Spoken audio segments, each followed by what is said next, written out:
use. It is allowed for purposes of criticism, news reporting, teaching, and parody, which doesn't infringe of copyright under 17 U.S.C. I'm getting a little tired of your broken promises. Looking at your pages, seeing different numbers and numbers. Call you when you're sluggy, hanging with the fellas. I was with you when you didn't have no dollars. Hanging at the crib, chilling with your mama. I have this childhood friend, this guy, and we've been really cool throughout the years.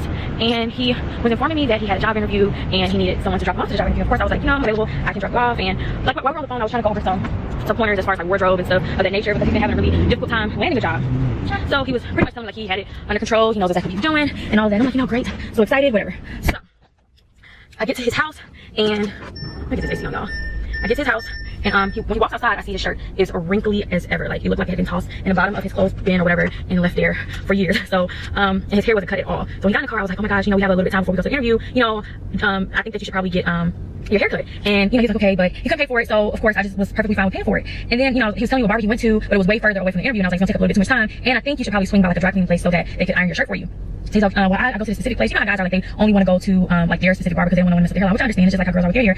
So I'm looking at all these 5-star rating barbers so I can say, okay, there's enough reviews to justify me taking you to a different location. So I found a 5-star barbershop that was close in proximity to the his interview place that was also near a dry cleaning place so I can have time mapped out or whatever. While we're on the way there, I'm talking to him and I'm like trying to get in his head about, what's his game plan and like how prepared he is and just like weighing out some of the options, telling him some things I knew that could help him out or whatever.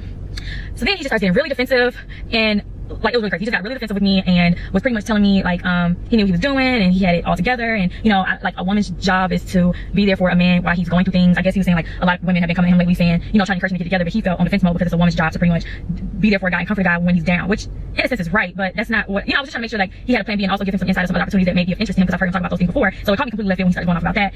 And then I was like, I really think that maybe we should get into a church and pray about things and maybe God can move some things better. And he's just like, F a church. I was just like blown away. So I'm still calm.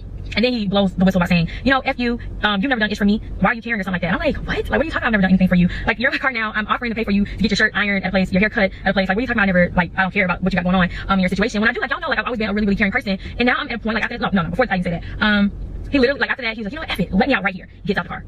I'm like, what? Like, I felt so bad and so helpless because I've always been the what's the saying? The Captain Saver. Y'all know that saying. If y'all don't know that saying, then yeah, I've heard that growing up. And it's like, it gets to a point where you can't always help everybody. And sometimes you just have to let people go through what they go through and they have to learn for themselves. I was just, you could do so, you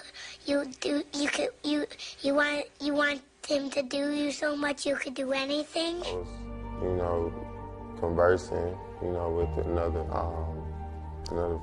friend or whatever. They always be asking me what I got on, like